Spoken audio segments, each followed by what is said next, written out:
room and all this. And you think, what? But there was a little girl I saw on TV a couple of months ago, and her parents said, oh, I used to read to her even before she was born.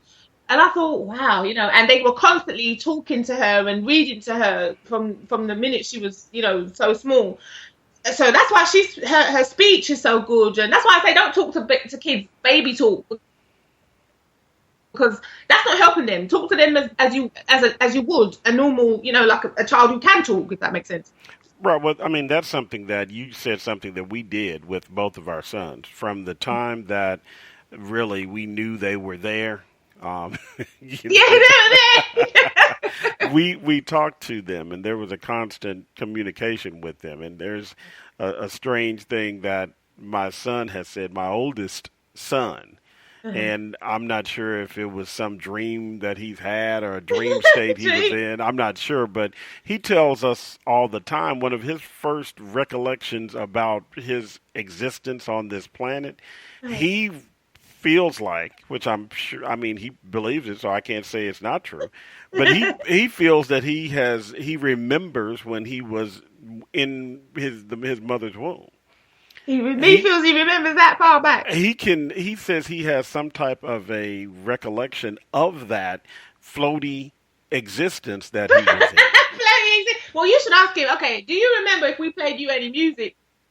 Oh, we talk about what song do you like more? Well, but see, that's the funny part about it. My sons are basically, my oldest son soon will be 19. My youngest son is 12. But we come from soul and R&B and funk as far as the time frame.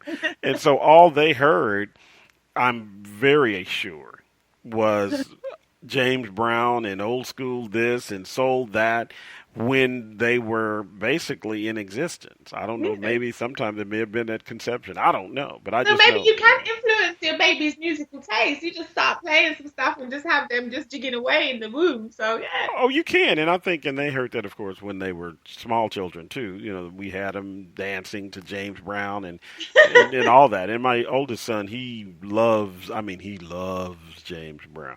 But there you go. Maybe that is true then. It's subconsciously or consciously, whatever it is, that is kind of stayed with him, and he's going to run with that. Well, something happened. I don't know. All I can say is that if we pay attention to our children on Earth as they're growing up, the issue of illiteracy or the problems they may have can be reduced. At a minimum, they can be reduced if we pay attention to them. Oh, yeah. I mean, when I was doing the research for the show, and I was looking at some of these articles, and, okay, this figure that I picked out was a little old, but it's from sort of March 2012. But it was saying, illiterate Britain, 1 in 5 adults struggle to read and write, and some can't even use a checkbook. And I'm thinking, hold on a second, with the age of technology, checkbooks are on their way out anyway. So if people struggle to use a checkbook, if you can't read and write, how are you going to get to grips with other things almost? Because these things are almost going to become obsolete, and it's going to be, I don't want to say easier for criminals to get hold of your money, but if you can't read and write, it can be easy for people to cheat you, and this was something I realised when I was thinking about it. I'm thinking, hold on, you can't read and write. So say you have to get someone to read your correspondence and stuff for you. What would you do if you can't read and write and you get a letter sent to you, and in this letter it says, you've won the lottery? How are you going to feel? Because obviously you can't read it, so you don't know that. You ask your friend to read it to you. They're reading it and they're suddenly thinking, this person's got money coming to them, but they ain't going to know that because they're trusting me to read it. So let me just keep that letter to one side. Then I can go off and claim that money in their name and take it for myself. How is that? How are you going to feel when you realise you've missed out on something like that? Well, and that's the thing about it, because you're saying something that is the root of the issue. If I can't diagnose and read and understand things that are given to me of importance, then somebody possibly will take advantage of me. Oh, absolutely. No, not even possibly. But when they know that you are relying on them because you cannot do this thing for yourself, they are definitely going to be plotting and planning people to take advantage, because they're thinking, oh, well, this person's got this coming and they don't know. I could just take it and they'll never know. But karma, when you bad mind like that, karma doesn't come back to you. Right, yeah, that's the thing about it. It is a karma thing, but those people, there are people that, they're politicians that take advantage of situations because they feel that people are dumb, Mm, and they're, hey, they're dumb anyway, and we'll do what we want to do, mm-hmm, and we're doing what's best for them. But if I can't read, mm. I just basically, I'm at your mercy when it Yeah, comes to you that. are. In so many ways, because if you say you need to take some medication, say you need to take it whether it's long term or you need to take it for a specific time because you've been sick or something. If you can't read, God forbid, you may overdose because unless you get someone to physically tell you only take two every 2 hours or something. Well, if you can't read, you may not be able to tell the time properly either. So that's another thing. Those numbers, reading, writing, you can't read your prescription medicine. There's all sorts of ways you could harm yourself. Well, there are people that can't read, but that one thing about it is they do understand how to count money and understand currency. Yeah, you better learn that quick. Yeah, that part of it, I'm pretty sure they understand how that works. Yeah, they don't want to get, They they don't don't want to want to get get. taken advantage of there. All right, they definitely don't want to be cheated because I mean, hey, they do know how to count a 1 or a 10 in the U.S. currency, or a 20, or, and the same thing for in the UK. They'll understand, our pence. Yeah, fence, yeah, fence. Okay, they're still using it. Okay, so they'll understand that, and they'll understand, what a note looks like, a pound. And I mean, they understand that, and so that they can You got exist. to learn that quick though, Yeah. because otherwise someone will just take advantage of you and just whip that money out of your hand. Well, but that's the part about it. As far as illiteracy, people may be functionally illiterate, and they are Yeah, able to exist. And yeah. and as you mentioned, if they can't read directions for their prescriptions, if they cannot read directions on labels, or just simple things, it can cause, really. I mean, it can be injurious to their health, or it can Okay. kill them. Yeah, oh yeah. I remember when I went to Jamaica a couple of years ago, and you could see them thinking, "Oh yeah, foreign, we can take advantage of her." But they didn't realize I'm not stupid. So they turned around to me and she said, one of the ladies said, "Yo, do you know how the money works here?" And I looked at her and I said, "Yeah." Because I'm thinking, don't think you're going to try and overcharge me for something. I'm not silly. Well, did she think that you were from another country? No, she knew I was from England, but she thought that because, the money's different, isn't it? Dollars, Jamaican dollars and English pounds. Right. She thought that I wouldn't understand their notes. So if they say to you, they're trying to cheat you basically. Say you go to the shop and something is 10 Jamaican dollars. If you're not used to the notes, you might end up handing them over 20 Jamaican dollars or Right. 50 Jamaican dollars. So she was trying to see, do I know the difference? Don't get me wrong, I may have only been there for a couple of weeks, but I picked that up very quick. Well, it sounds like she was basically testing you, and if you didn't know, she was going to give you one price, and if you Yeah, did know, you got the yeah, that's real what she was price. doing. Yeah, she was trying to pull a fast because the minute I open my mouth, obviously you can tell I'm not Jamaican. Right. So they're gonna think, oh well, this one I could take the liberty to her.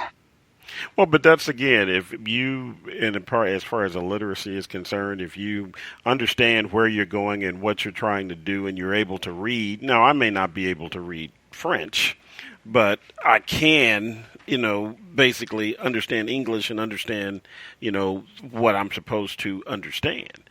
If I couldn't, that's another thing that I think, is interesting. If you can't read or write well enough to, just enough to just exist, Uh-huh. I think people like that also don't travel, and they don't have a full life because I think No, they're afraid to go out and into places where they may be, again, taken advantage of, but it may be oh they yeah, don't want to be in a confusing place. exactly. Because when you're used to something and a situation, you know how to cope.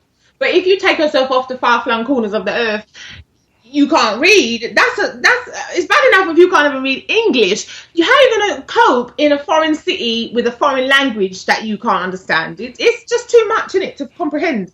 I mean, some of these links that I found, it was interesting because it was like British youth can't read or write. Business leaders were claiming, and they were saying it's because of immigrants coming in and taking the job. So British people are like, okay, well, we don't really need to bother worrying ourselves with it. And I thought, okay. Then there was another one that said almost half of Australians can't read. So this is not just, like a UK problem or a US problem. This thing is global. When you can't read, you suffer. Doesn't matter what language it is. Well, I don't. That's an excuse to me. If they say that, you have people coming from other countries and those people are in the workforce and they're taking jobs that you would have had they not come into the country, so you decide you don't need to read or write. That's Well, I don't know crap. if they put it that strongly, but that's why they don't want to do it. But they also the thing is, if say like over here in UK, if you can't read or write, I'm not being funny, but you wouldn't get the job. So whether you wanted it or not, you wouldn't have enough skills. Right, and I understand that, and that makes sense to me also. Because if you're unable to communicate, there are jobs that require you to communicate. Period. You Yeah, have to understand instructions, you have to give instructions, and you have to write notes and letters, exactly. and but those people that start their lives and they don't have the benefit or people that are parenting them, helping them move forward. You get to the next level when you should have understood that they are Yeah. having an issue, Uh, and then you basically work with them, and then you get to a point where it may be some type of a medical or thing where it's some kind yeah. of thing like dyslexia or something of that nature. Oh yeah, we're going to talk about today because there are people that suffer from that, and it was interesting to me just how many celebrities, if you want to call it, suffer from that. But look how successful a lot of them become. So it's not holding them back. They're not letting it hold them back. I'm sure they must have struggled with it, and I'm happy that a lot of them have come forward now and they start talking about it and they're more open because if they have this platform, so they can help someone who maybe kind of deal with it and struggling and hiding. You know? Right, and but to me, formal education is not something that is it's not a barometer for how much money you can make in your life. No. I mean, when you look at, is it Richard Branson that does that owns Virgin? Oh yeah. Now look at him. And I did not know until recently he has dyslexia. Yes, that is what I I had was no getting to. idea. And I don't think he actually graduated from a university or, No, he didn't. He but said that, he just couldn't cope with school, normal schooling, that type of way. So he just left and he didn't have much qualifications to show for it. But look at him now. You would never know that this man doesn't have, the formal written qualification certificates to say, yes, I can do this and yes, I can pass that. He doesn't have that. But look at him. Success was meant for him because he found a way to articulate his ideas and he surrounded himself with people that would help him to get his ideas and businesses off the ground and he just flew. but the part that you mentioned as you began the show also is important because you have people that they understand that there is a problem that is happening in their life and Yeah. they can't learn like everyone else is learning or their peers seem to be picking it up quicker than they are, but that causes them to, instead of possibly being a bully, or they may have been a bully, but it causes them to work harder, and it causes them to, when they get out into the regular work world, they're some of the hardest working people out there. Yeah, oh yeah, because they want to prove to themselves and not just other people that they can do stuff, isn't it? They don't want to say, oh, well, just because I have this. Some people don't even know they have dyslexia. I mean, can you Right. imagine that? You know something's wrong and you're thinking, am I stupid? Is it, what is it that I can't learn the way everyone else learns?